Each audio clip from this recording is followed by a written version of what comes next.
So the next one, and remember we're talking about a target market. So you got demographics, geographics, psychographics. You have what's called psychographic barriers.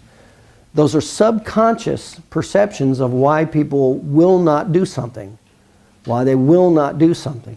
Some common psychographic barriers are people will go in toward a metropolitan economic hub way more than they'll go away. In other words, if it's 2 miles to go in to buy a product or service versus 2 miles to go away, there's a lot of natural resistance to going 2 miles away because it's unfamiliar. They don't go 2 miles away. They're used to going into economic hubs, so there's high familiarity. So they don't think anything about going 2 miles in. A classic example is where my office was here. I had 3 psychographic barriers.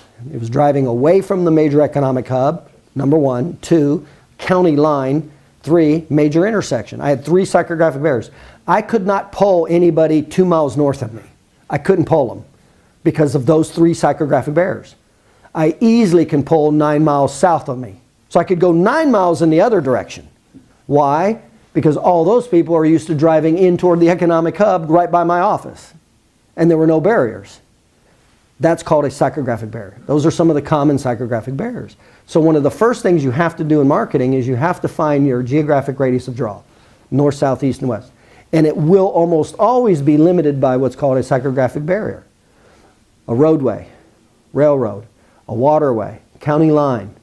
Here's another example for personal injury attorneys and a psychographic barrier. The county.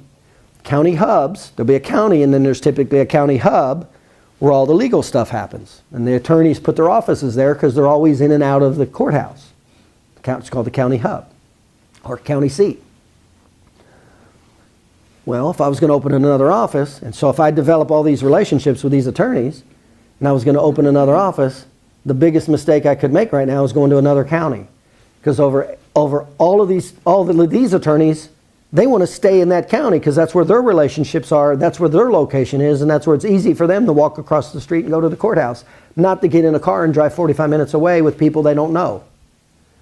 So one of the worst things you can do when you open a second office is because as soon as you do that, you got to develop all new relationships. You just increased your amount of work and time and money. Some of the easiest offices, second offices to open is to stay in the same county, go to the next city that's too far for those people to go, and use your existing relationships that already have clients in that city. That's the easiest business to get.